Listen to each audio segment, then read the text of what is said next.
This is Nick Melionis, and you're watching Moo Faces TV. Yeah, come on. We're doing the show to shit. I'm here with Erik. Erik, would you mind introducing yourself and talking about this event?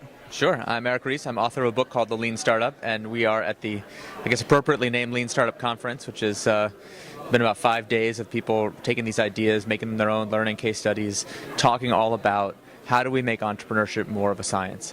How do we figure out, if you have a vision, if you have a plan, if you really believe in changing the world through entrepreneurship, how do we actually test that vision to make sure that the elements of the plan actually make sense? We're not just building a faith-based enterprise. Absolutely. And so what experiences did you have in the past that led you to come to this conclusion? Well, I'm a big failure. Most of the startups that I've ever built have been failures, although the last, which was called IMVU, was a little bit more successful than most.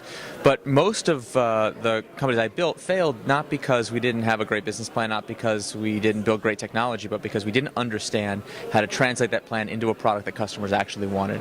And so what I have tried to do is write about my own experiences, but also share the stories of lots of other companies that have both made that same mistake and ways to get out of that trap so that we hope the next generation of founders will be more likely to be successful.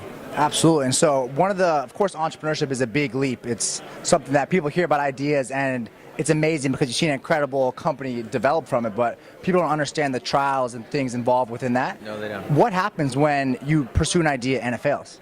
Okay, so you know how in the movies, the most satisfying part of any movie about entrepreneurship is, in the beginning, in Act 1, there's that scene where the entrepreneur, the plucky protagonist, tells people that they're going to do this idea, they're going to drop out of school to go do this crazy thing, and everyone tells them, that's a horrible idea, don't do it, you're stupid, you don't kid, you don't blah, blah, blah, blah, blah.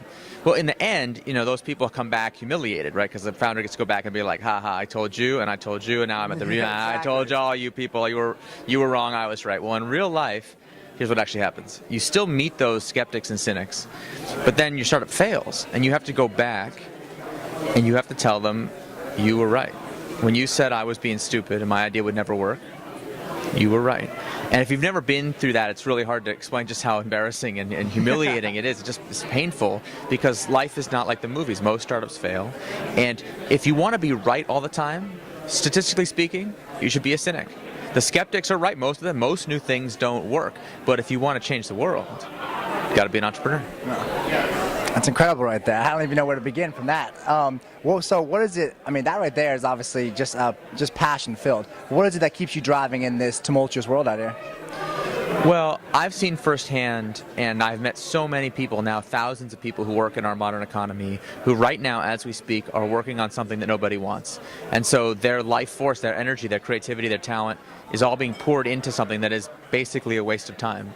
So to me, this movement is about saying enough is enough. As a modern economy, we've got to figure out how do we build new, innovative products without wasting people's time. And if we can make even a small dent in that problem, we're going to make the world a much better place. Absolutely. Erik, thank you. Really appreciate the time. Thanks again. Pleasure. Yeah, thanks for coming. Absolutely. Pleasure. Thanks again.